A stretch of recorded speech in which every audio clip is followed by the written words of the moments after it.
বিশ্বনবী বলেন, খাদিজা তুমি কি জানো আমার দুইজন বিবি তোমার জন্য কবরে পানাদার হয়ে যাবে। মা খাদিজা চুপ। কেন চুপ হইল? পাহারাদার হয়ে যাবে তার লেগে না। এই হিংসা কিন্তু জবর হিংসা বাবা, বড় হিংসা এটা। শুনলেন, কাউকে যদি জব্দ করতে হয় মারার দরকার নাই, মেরে ফেলার কোনো কায়দা নাই। যদি মনে করেন আমি কাউকে জব্দ করবো, একটা সহজ পদ্ধতি বলে দিয়েছে, বুঝবো? এই কথা বলেন না কেন? সহজ পদ্ধতি একটা বলে দিয়েছে ভাই। হ্যাঁ ছেড়ে দেবো, আমি আর বেশি করে বলবো না, 2-5 মিনিট। আমার একটা 15তে বাস যায় বহরমপুর থেকে, না একটা 15তে বাসের টিকিট কাটা আছে ভলভোতে, 1200 টাকা টিকিট। একটা 15 গো। খাপালো কোথাকার, থামা বাবা। এই ড্রাইভারকে গাড়ি লিখে দেখতে বলো। তো মোহতারাম বুজুর্গ দোস্ত, যেটা বলছিলাম বাবজি, কি বলছিলাম আমি? এ বাবা, কাউকে যদি জব্দ করতে চান মারার দরকার নাই, মেরে ফেলতে হবে না। আমাকাই কেস, অমুক তমুক ঝামেলা, জরিমানা। শুনেলেন একটা নতুন পদ্ধতি, আপনার এইটা বলবেন। দেখ, এত মৌলবীর বক্তব্য শুনল, কাউকে জব্দ করা পদ্ধতি কোনোদিন কেউ বলেনি, আমি বলে দিয়ে যাচ্ছি। কি বলবো না? এই মাল গেলে বলছে কি ফটো আছে বলবে দিবে, তাহলে আমার আজ দুশ্মনকে কাল কি পাই মনে করছে না। এই বাবজি, কাউকে যদি জব্দ করতে হয় তাকে 2টো বিয়ে দিয়ে দিবেন। ওরা বিয়ে দিবেন 2টো বিয়ে। তো মরগা যা মরগা, ওই 1 বিবির জ্বালাতে 2 বিবির জ্বালা তো মেরে শেষ। কি বুঝলে? এ বাবা, সতীনের জ্বালা বড় জ্বালা, ঠিক না? প্রতিদিন বাড়িতে ঝগড়া লেগে থাকবে, আর কোন রকম যদি কোনো সতীন মারা যায়, ও সুখের গান গেয়ে বলবে, সতীন মইল ভালোই হইল, দুখান কথা আমার হইল। আছে না? কথা কন না কেন? হ্যাঁ, এ বাবা, সব থেকে তিতো কি বলেন দেখি আপনারা? সব থেকে তিতো কি? কালো কোকিল কালো, কালো মাতার কে, তার চাহিদা বেশি, কালো মনের হিংসালে। নিমতিতা নিমতা তিতা, আরো তিতা তার চাহিদা বেশি, তিতা 203 ঘর। চাকা গোল পয়সা গোল, গোলালু গোল, আর তার চাহিদা বেশি গোল মনের গন্ডগোল। ঠিক না বাড়ি জোরে বলুন? কাউকে যদি জব্দ করতে হয় তো 2টো বিয়ে দিয়ে দিবেন, দেখবেন ঠেলা মরগা। ও বাড়ি থেকে হয় বিষ খাবে, নাহলে গলায় ধরে দিবে, নাহলে বাড়ি থেকে দিবে। বুঝতে পারেন না? 2টো। এ মুসলমান দরদি গো, ও দরদি গো, তাই আমি আপনাদেরকে শোনাই, আল্লাহর নবীর বিবি খাদিজা কিন্তু চুপ হয়ে গেল। বিশ্ব নবীকে বলছেন, নবী গো, আপনার তো আমার আগে কোনো বিবি ছিল না, কেউ তো কারো সঙ্গে আপনার বিবাহ হয় না, আপনি 2জন বিবি কোথায় পেলেন? আল্লাহর নবী বলেন, ও খাদিজা, আমার 2জন বিবি আমি কোথায় পেলাম তুমি কি জানো? তুমি একটু শুনে নাও, কিয়ামতের ময়দানে আমার আল্লাহ আমার সঙ্গে 2জন মহিলার জান্নাতের ভিতরে বিবাহ দেবে। সুবহানাল্লাহ বলুন। 2জন বিবির সঙ্গে বিবাহ দেবে। সেই 2জন বিবিকে তুমি জানো? মা খাদিজা বলেন, ইয়া রাসূলুল্লাহ, আমি তো জানি না, একটু দয়া করে মেহেরবানি করে বলবেন। আল্লাহ নবী বলেন, খাদিজা, 2জন বিবির ভিতরে একজন বিবি হলো মা আসিয়া, তার স্বামীর নাম ছিল ফেরাউন। এ বাবা, ফেরাউনের বিবি কি ছিল? নাম কি ছিল বল? আসিয়া ফেরাউন জাহান্নামী কিন্তু বিবি জান্নাতি। বিবি বড় পরোজগারি নেক আল্লাহওয়ালি দিনওয়ালা কলমাওয়ালা কোরআনওয়ালা দিনকে মাননেওয়ালা আল্লাহকে মাননেওয়ালা সবাই ফেরাউনকে মেনেছিল, কিন্তু বিবি আসিয়া কিন্তু স্বামী জানা অন্যভাবে মানে নাই। আসিয়ার ওপর এতটা অত্যাচার হয়েছিল, এতটা পেত্রাঘাত করা হয়েছিল, এত মরুভূমির উত্তপ্ত গরম পানিতে উলঙ্গা করে দেওয়া হয়েছিল, কাঠের ওপর প্যারাক মেরে প্যারাকের উপর শুইয়ে দেওয়া হলো, বুকের ওপর পাথর দেওয়া হলো। জল্লাদকে বলা হলো, জল্লাদ রে, আসিয়া যতক্ষণ পর্যন্ত আমাকে না মানবে ওকে মা। নারী দেহ নরম দেহ, প্যারাকের আপনার কাটাগুলা শরীরে একটা একটা একটা একটা করে শরীরে ঢুকে যায় আর রক্তর ভূমকারি দিয়ে বেরিয়ে যায়। আল্লাহ বলেন, আমার প্রেত মণ্ডলী, আমার আসিয়া মরার আগে মৃত্যুর আগে তার জন্য জান্নাতের একটা দরজা খুলে দাও। সুবহানাল্লাহ। আল্লাহ বড়, আল্লাহ বড়, এক আল্লাহর ইবাদত করো, 3 ফরজে গোসল করো, 4 ফরজে ওযু করো, 5 ওয়াক্ত নামাজ পড়ো, 6 নম্বরে ওয়াসুল শুনো, 7 দুর্যোগ ভয়ঙ্কর, 8 জান্নাত সোনার ঘর। যদি চাও বাঁচতে চলে যাও গাছতে, আর করো না ভঙ্গি চলে যাও টুঙ্গি। মুসলিম আমার নাম, ইসলাম আমার গাড়ি, আর জান্নাত হবে আমাদের বাড়ি। আমরা জান্নাত কারা কারা যেতে চাই, আল্লাহকে 2 হাত উঁচু করে দেখে দি। তুলুন হাত, কারা কারা জান্নাত যেতে চায় হাত তুলুন। কে হাত তুলুন? হাত তুলুন। এই কে তুলে নিগো? কিছু কিছু লোক বলছে মৌলবি দেখতে পাবে। এই মৌলবি দেখতে না পারে তো কি হলো? যেটা কেউ দেখে না কে দেখে, যেটা কেউ জানে না কে জানে, যেটা কেউ বোঝে না সেটা কে বোঝে। সবাই বলে আমি ভালো, আমি জানি কি, আমার মনের গোপন খবর জানে আল্লাহ জি। রামনগরের লোক খুব চালাক, মৌলবি আজিজু বুধুন পড়া, ও কি ঠকাবো আমাদেরকে? আমরা রামনগরের মানে আমাদের মতন চালাক কে আছে? এ বাবা, আপনারা বদনা বুঝেন না? বদনা বুঝেন? বদনাই করে পানি নিয়ে মাঠে চলে গেছে, কি করবে? কথা কয় না। হ্যাঁ, পানি খরচ করতে দিয়ে দেখছে বদনা ভুইটু, পানি সব শেষ। বুঝছে হ্যাঁ রে, কালকে হাফিজুল মৌলবি ঠকাইতে পারল না, আর এই বদনা ঠকিয়ে দিলে দাঁড়া, কালকে কি করে ঠকাস আমি দেখবো। ও আবার তারপর দিন বদনাই করে পানি নিয়েছি, বলছে আজকে আগে পানি খরচ করবো তারপরে পায়খানা ফিরবো। তো দেখি কি করে ঠকাস। এ বাবা, আজ ঠকলে না জিতলো? হ্যাঁ, তোরা মনে করছে মৌলবি দেখতে পাবে না, কিন্তু যেটা কেউ দেখে না সেটা দেখে আল্লাহ। সবাই বলে আমি ভালো, আমি জানি কি, আমার মনের গোপন খবর জানে আল্লাহ জি। আলোতে আধারে নির্জনেতে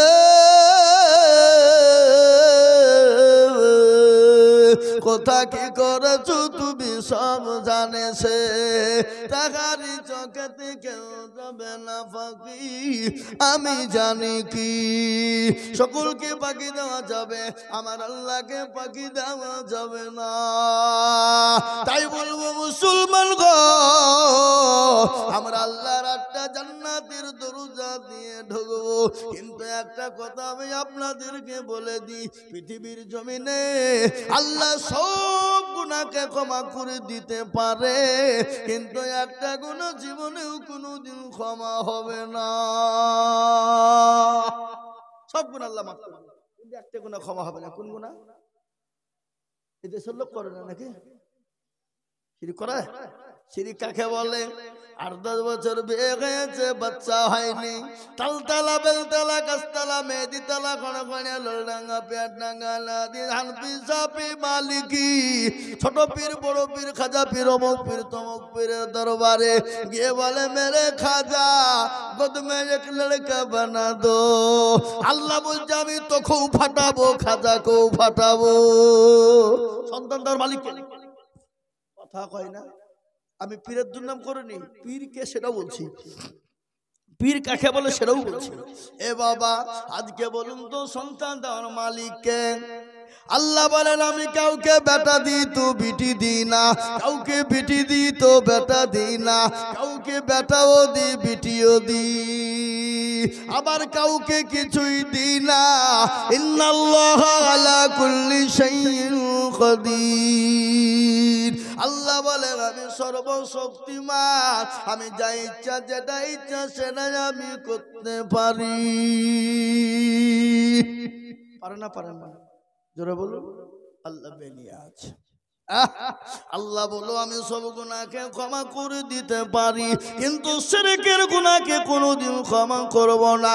কোরআন তার প্রমাণ দিয়ে বলে দিল ইন্না শিরকা লাযুলমুল আযীম। সবথেকে বড় গুনাহ হলো শিরকের গুনাহ। আযীম মানে বড়। সবথেকে বড় গুনাহ হলো শিরকের গুনাহ। আল্লাহ সব গুনাহকে ক্ষমা করে দিবে, কিন্তু আমার আল্লাহ শিরকের গুনাহকে ক্ষমা করবে না। মুসলমানরা নামাজ নাই, রোজা নাই, কুল নাই, কলমা নাই, উত্তর দক্ষিণ কিছু নাই। বাঁকুড়া জেলার নাম শোনেন আপনারা? সোনামুখী এলাকায় সাধু বাবু বসে আছে, মাথায় জট, দাড়িতে জট, গায়ে ছালা চট, মুখে দাড়ি আর মুছি এক জায়গায়। আমি মনে মনে করছি আল্লাহ এই মাল যদি দই খাই তো দই ঢুকে কোন দিক দিয়ে? ও তো মুচকে ছেড়ে ধরতে হবে নাকি? ওখানে দেখছি মুসলমানের মেয়েরা নামাজ নাই, রোজা নাই, কুল নাই, কলমা নাই, উত্তর দক্ষিণ কিছু নাই, ওখানে সেজদা দেয় আর পুকুরে ডুব মারে। আমি বলছি কি ব্যাপার গো, এখানে ডুব মারে কেন? বলে হুজুর যাদের বিয়ে হয়েছে বাচ্চা হয় না তারা এই পুকুরে ডুব মারলি বাচ্চা হবে। বলছে কি রে? হ্যাঁ, আমি আবার বলছি ছেলে কিছু মনে করেন একটা কথা বলবো। বলো। আপনি বলবেন না মনে করবো কেন? তোমরা পুকুরটাকে বুঝাও। কেন বুঝাবো? কেন লোকের উপকার হয়েছে তো। বলো খেপা উপকার হোক আর না হোক ওটা আমি বলিনি, তাড়াতাড়ি পুকুরটা কালকের মধ্যে বুঝাবা। বলে কেন বুঝাবো? যদি না বুঝিয়ে দেয়, যদি ভুলবশত কোনো বেটা ছেলে যদি ডুব মারে দেয়, তারা তো ছেলে হবে নাকি? নাকি বুঝেন আপনারা? বলুন তো। আমাকে বলছে মৌলী সাহেব আপনি কি কথা বললেন? বলে কেন? তোমার কথা অনুযায়ী যেটা সেটা গুরুত্বপূর্ণ। তুমি মিলে যে ডুব মারবে তারই ছেলে হবে, তাহলে বেটা ছেলে ডুব মারলে তার ছেলে হবে না? হ্যাঁ, এই মুসলমান কি বলবো, কোনটা বলবো, কোনটা রাখবো, কোনটা ধোবো? আল্লাহ সব গুনাহকে ক্ষমা করে দেবে, কিন্তু আল্লাহ শিরকের গুনাহ জীবনও কোনোদিন ক্ষমা করবে না। আজকে অনেকে আল্লাহকে রাগে গালিয়ে ফেলে, তাই না? হতভাগা ওরে মুনাফিক, আল্লাহকে গাল দেওয়া মানে তুই নিজের গুনাহকে নিজে কুড়ানো। আমার গ্রাম সীতানগর, এই সীতানগর বাড়ি আমার। কোথা বাড়ি? সীতানগর টপিজের কাছে বাড়ি, কিন্তু আমি এখন চলে এসেছি গোধনপাড়ায়। স্কুলে, প্রাইমারি স্কুলের ডান দিকে যে বাড়িটা আছে ওই বাড়িটা আমার। আর আপনাদের এই যে হতভাগা শেখপাড়া ইসবাউল উলুম মাদ্রাসা দায়িত্ব আছে আদায়কারী মানুষ, কি একজন নগণ্য গোলাম। কিন্তু এটা আপনাদেরকে বলে দিয়ে যায়, এটা আপনাদেরকে আমি বলে, এটা অহংকার করছি না। আপনাদের এই শেখপাড়াকে কেউ চিনত না। কি কথা বলেন? শেখপাড়াকে কেউ চিনত না। আসাম, ত্রিপুরা, মেঘালয়, মণিপুর, উড়িষ্যা, বিহার, ঝাড়খণ্ড, পশ্চিম বাংলা তথা বাংলাদেশের কয়েকটা জেলা এই শেখপাড়াকে ছিল। আপনারা কোথাও কোনো দেশে যে বিদেশে চলে গেলেন, কোন আলেম কোন মুসলমানের সঙ্গে যদি দেখা হয়ে যায়, বলবে আইজুল হককে চিনেন? বলে দেবে। অলিতে গলিতে। এই দেখেন সেদিনকে আমি শিলচরে জালসা করছি, শিলচরে 4 দিন আগে ওই যেদিন আপনি ফোন করলেন শিলচরে। আল্লাহ কি পয়সা সম্পদ দিয়েছে মুসলমানদের, 95% মুসলমান এলাকায়। করিমগঞ্জ, শিলচর। আমি এয়ারপোর্ট থেকে বেরিয়ে ওই অটো স্ট্যান্ড গুলো আছে ওখানে দাঁড়িয়ে আছে, মানে গাড়ি আসতে একটু দাঁড়িয়ে আছে, গাড়ি উঠে চলে যাবো। তো ওই যে কি বলে সে অটো গুলাকে সিএমজি না কি বলে, হ্যাঁ, ওতে দেখছি ওয়াজ চলছে আমার 5-7টা অটো। আমি মুচকি মুচকি বাবু ব্যাগটা ঘাড়ে করে মুচকি মুচকি নিয়ে চুম করে হাসছি, আমি কিন্তু বলছি না কাউকে। একজন অটোওয়ালা আইনাতে দেখতে পেয়েছে, বুঝলেন, দৌড়তে দৌড়তে জড়িয়ে ধরে, হুজুর আপনি আইজুল হক সাহেব কলকাতা বাড়ি লাই? বললে হ্যাঁ। তো তুমি কি করে চিনলি? বলে যে আপনার ওয়াজ চলছে আমাদের ঘর গাড়িতে, আপনার বাড়ি শেখ পাড়ালায়? বলে হ্যাঁ। এ বাবা, এটা আমি অহংকার আপনাদেরকে বলি, এই শেখপাড়াকে আল্লাহর রহমতে কয়েকটা রাজ্যের লোক চেনে না তা নয়। আল্লাহু আকবার। এ দেখেন পকেটে ডায়েরি, এখনো মে মাস পর্যন্ত জালসা আছে প্রতিদিন। অক্টোবরে শুরু করেছি, এখনো মে মাস পর্যন্ত চলবে। আর এই বছর মোটামুটি 25 থেকে 30 হাজার জালসা খালি ফিরে গেছে। হুজুর বলেন ক টাকা লিবেন? খালি মুখ ফুটে বলেন, মুখ ফুটে খালি বলেন ক টাকা লিবেন। এ বাবা, আমি জালসায় যাব না বাংলাদেশে। 11ই ফেব্রুয়ারিতে একটা জালসা নিয়েছি, বলেছি 1 লক্ষ টাকা লিবার, প্লেন আপ ডাউন করবো, যদি হয়তো লে নাহলে যা। আমার দেশে মেলা জালসা। তো বলছি হুজুর তাই দিব, প্লেনের টিকিট কাটে আমরা পাঠিয়ে দিচ্ছি, টেনশন নাই, 1 লাখ টাকায় দেবো, তাহলে যাবো যাবো 11ই ফেব্রুয়ারি। কি বুঝলেন? আল্লাহর রহমতে এই আপনাদের দোয়াতে আমি আপনাদের কাছে আর বেশি বলতে পারবো না বাপ, আমাকে যেতে হবে, কেননা আমার দুটো আমাকে যেতেই হবে ত্রিপুরাতে। কালকে জালসা, পরপর 3টে জালসা আছে। এ বাবা যদি খোদা না খাস্তা মিস হয়ে যায়, তাহলে বাবজি ত্রিপুরা আমার এই বছর যাওয়া বন্ধ, গেল্লি ঘেরবে। কি বলছেন? হ্যাঁ, যেহেতু অ্যাডভান্স টাকা দিয়ে দিয়েছে, টিকিট কাটিয়ে পাঠিয়ে দিয়েছে। এই বছরে আসাম, ত্রিপুরা, মেঘালয় মিলি এ বাবজি আল্লাহু আকবার 32 খানা খালি প্লেনের টিকিট কাটা আছে। বুঝতে পারলেন না? 32 খানা প্লেনের টিকিট অলরেডি কাটা আছে। আমি কাটিনি, ওরাই কাটিয়ে দিয়েছে। এ বাবা, যা হোক, আল্লাহ আপনাদের দেশের ছেলে, পাড়ার ছেলে, এলাকার ছেলে, আপনারা যখন ডাকবেন ডাকলি পাবেন। পাবেন না? পাবেন না? 15ই ফেব্রুয়ারি মানে নিচে কথা কেন, 14ই ফেব্রুয়ারি না? হ্যাঁ, আপনাদের জলসা এখন ভুল করে হইতা সামনে নামে একবার দেখিলি, নাহলে আবার গোলমাল হয়ে যাবে নাকি? আল্লাহু আকবার। এ দেখেন বাবা, ফেব্রুয়ারি মাসের 14 তারিখ দেখিলি একবার। আল্লাহ, হ্যাঁ, এই তো রামনগর লেখা আছে 14 তারিখ শুক্রবার, 1 ফাল্গুন। আমি দিছি প্রধান বক্তা, থামেন, টেনশন নাই। তো যা হোক বাপ, আল্লাহ আবার সুযোগ দিলে কোনোদিন হবে কি ইনশাল্লাহ, আমাকে যখনই ডাকবেন পাবেন, কিন্তু আমাকে একটা জায়গায় যেতে হবে। কিন্তু আমি, আপনি থামেন, আমি মনে মনে করেছিলাম ভাই আমাকে বললো যে 8টার টাইমে দেবো। আমি বলছিলাম 8টার টাইমে যদি দেয় তাহলে 11টা পর্যন্ত বলবো। কটা বন্ধ? 11টা পর্যন্ত বলবো। কিন্তু আল্লাহ যেটা চাই সেটাই তো হয় নাকি বলেন? একজন দুনিয়া থেকে চলে গেলেন মা জননী, সে মাইয়াটা আল্লাহর কি রহমত দেখালেন। কখন কার উনি কেউ জানে যে উনি ওই টাইমে মরবে? তাহলে আজকে রামনগরে জালসার ডেট হইতো? কথা কর না কেন? ডেট পাল্টে দিত কিনা? হ্যাঁ, কিন্তু এমন টাইমে বাপ আল্লাহ লিয়েছে। তাই আমি আপনাদের কাছে দোয়া চাই, আপনারা দোয়া করবেন। আর একটা কথা আপনাদেরকে বলি, আপনারা কিছু মনে করবেন না, রাগ করবেন না। একটা কথা বলবো কি মানবেন? আপনারা রাগ করবেন না তো? কথা বলেন। আমার এই শেখপাড়া ইসবাউল উলুম মাদ্রাসা, এ বাবা অনেক ছাত্র, 100-র উপর ছেলে। কত বললাম? 100-র উপর ছেলে। তাদের 3 বেলা করে খাবার মাদ্রাসা থেকে জোগাড় করতে হয়। কবেলা? 3 বেলা। বাড়িতে 3টে 2টো ছেলে নিয়ে খাবার জোগাড় করতে যে খিচিমিচি লেগে যায় না? কিন্তু আল্লাহর রহমতে আপনি খোঁজ নিয়ে দেখবেন তো, সপ্তাহে 4 দিন করে ছাত্রদেরকে গরু গোছ কিনে খাওয়ায়, 1 দিন করে ডিম দিই। 100 ছাত্র কোনোদিন বলতে পারবে না যে একদিন খেতে পাইনি, একবেলা খাবার হয়নি। একবেলা খাবার না খেয়ে ছেলেরা আছে। এটা পুরো আল্লাহর রহমতে। আর গোটা দেশের লোক এই শেখপাড়া মাদ্রাসাকে চিনে বাবা। আমি যেখানে হাত পাতি, জান ভরে দেয়। তাই আমি আপনাদেরকে বলি, আপনাদের কাছে শেষ বিদায় নিয়ে চলে যাচ্ছি, আপনারা দোয়া করবেন, আল্লাহ সুযোগ দিলে আবার কোনোদিন হবে। কিন্তু একটা আবেদন আমি আপনাদের কাছে রাখছি, যদি কিছু মনে না করেন তাহলে বলবো, কেন যারা বিড়ি খায়, বিড়ি আপনাদের বিড়ি খায় না, হ্যাঁ, ও যদি মনে করে বিড়ি খাবো না, তাও মনে করে ছুচু করবে, একবার খাই নাকি, একটা দিই নাকি, কি কথা বলেন না কেন? আমরা তো আদায়কারী বক্তা বাবা, হ্যাঁ, আমরা আদায় প্রত্যেকটা জায়গা